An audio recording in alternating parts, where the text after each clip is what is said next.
Karena dong Pak Luhut kan bilang polemik ijazah Pak Jokowi ini nggak perlu dan justru malah bikin beban pikiran baru buat Pak Prabowo. Tanggapannya gimana?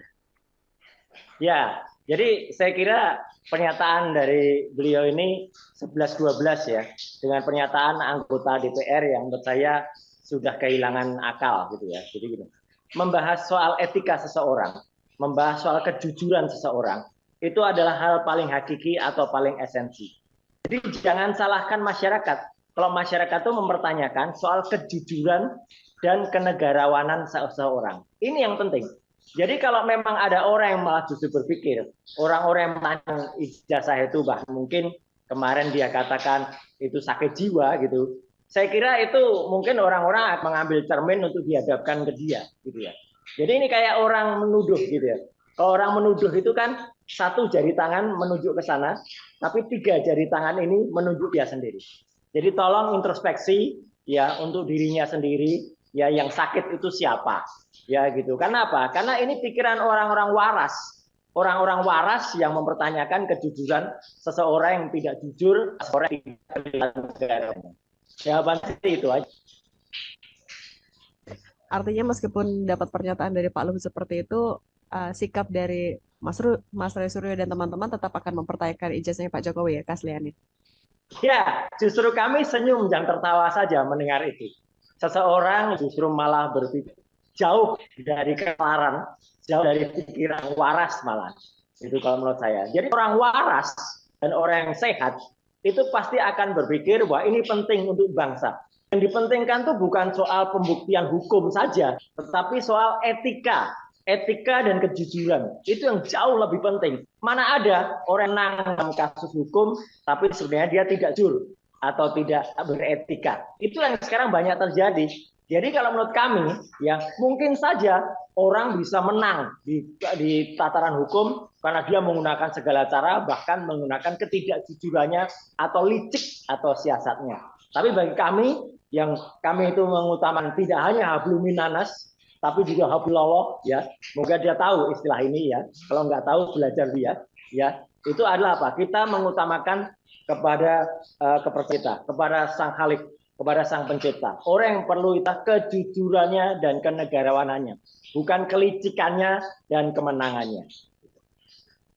Mas Roy, tapi kan kemarin Kapolri juga bilang kalau nanti dalam pengujian akan melibatkan eksternal juga. Apakah ini cukup melegakan buat teman-teman dan juga Mas Roy Suryo?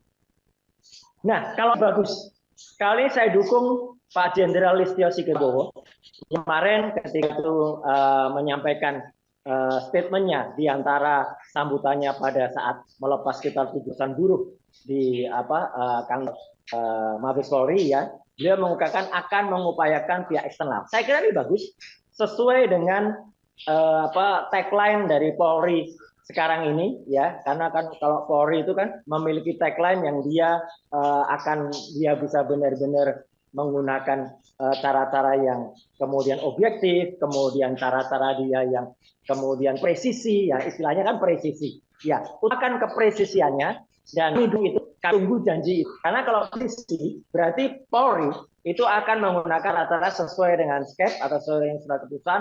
Kalau gelar perkara itu juga akan terbuka dan kemudian akan melibatkan pihak-pihak eksternal. Menurut saya penting Pak Kapolri, Pak Jenderal Listio Sigit Prabowo selidiki atau tertib dulu puslap 4 ya, yang dalam catatan saya, tulisan saya terakhir, setidaknya sudah ada tiga kesalahan besar yang dilakukan oleh puslap 4. Yang pertama adalah tidak menguji, tidak melakukan identifikasi ijazah itu dengan uji pembanding yang transparan.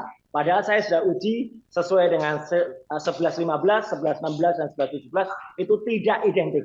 Yang kedua, jangan gunakan barang bukti atau alat bukti yang rekayasa, misalnya koran kedaulatan rakyat yang palsu, ya. Karena sebenarnya kami sudah menemukan koran kedaulatan rakyat yang benar, yang edisinya tertulis bukan puasa tetapi pasa atau poso.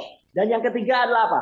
Perbedaan antara waktu KKN, kuliah kerja nyata. Kemarin Pak Dirti Pidum mengatakan pada tanggal 22 Mei itu katanya Saudara Jokowi itu KKN pada tahun 1983. Padahal kemarin Jokowi sendiri mengatakan KKN-nya adalah awal 1985.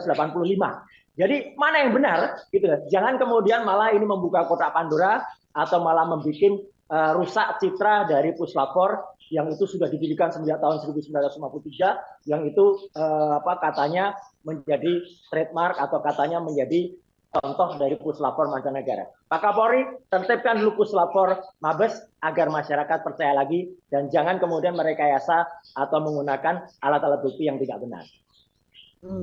Nah, ngomong-ngomong soal tadi KKN kan juga kayaknya rencananya mau melaporkan soal skripsi palsu ya, Mas Roy. Ini update-nya gimana? Ya. Udah mengumpulkan alat bukti? Ya, hari ini sebenarnya salah satu sahabat kita, ya, Dr. Rismon Sianipar, itu sedang berada di area lokasi. Dan itu setidaknya ada banyak perkembangan. Yang pertama, banyak sekali nih buzzer yang kemarin mengemukakan, datang ke Wonosegoro, kemudian datang ke Kotoyan, dan ternyata dipermalukan. Tidak, justru Saudara Rismon, kemudian teman-teman dari Sentana, itu menemukan fakta bahwa cerita-cerita soal Jokowi pernah KKN di sana itu hanya katanya-katanya. Jadi itu hanya katanya, tidak ada satu orang pun yang bisa menceritakan bahwa dia adalah yang asli. Jadi itu hanya cerita dari tukang fotokopi. Tukang fotokopi dapat cerita dari siapa. Jadi itu hanya katanya semua. Jadi itu hanya katanya. Dalam bahasa hukum, katanya itu hanya testimoninium di auditu. Artinya itu tidak bernilai secara hukum. Yang kedua, hari ini yang menarik, ya. Dr. Rismon dan teman-teman tim Santana sudah juga ketemu dengan Pak Kasmujo, ya, langsung di rumahnya di Pogung, Yogyakarta. Dan Pak Kasmujo sekali lagi dengan tegas menyatakan, meskipun waktunya hanya singkat karena beliau baru saja sakit, ya, jatuh kemarin di depan rumahnya. Beliau mengatakan beliau bukan dosen pembimbing skripsi dan bukan dosen pembimbing akademik. Dan bahkan beliau mengatakan statement tahun 2017 yang dilakukan di Fakultas Kehutanan itu salah, itu kata Pak Kasmujo. Itu real, ada rekamannya. Jadi sekali lagi, ini makin banyak terbongkar ya, soal KKN di Wonosegoro atau di Ketoyan itu, yang itu hanya katanya-katanya.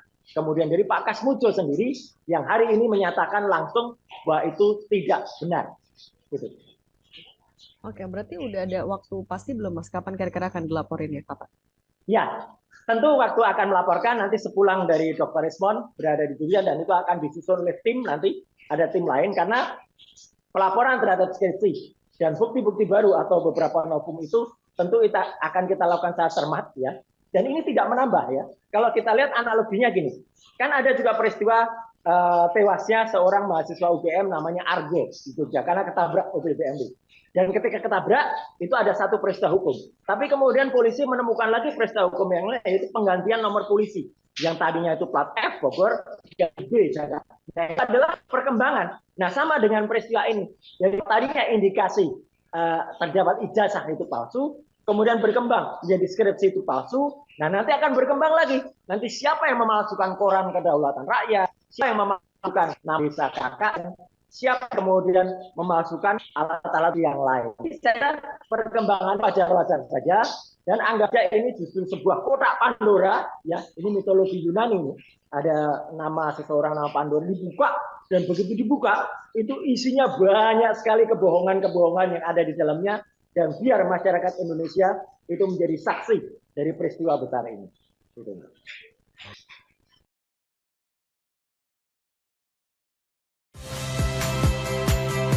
Saya Magister Tarigan. Saksikan program-program Kompas TV melalui siaran digital, pay TV, dan media streaming lainnya. Kompas TV, independen, terpercaya.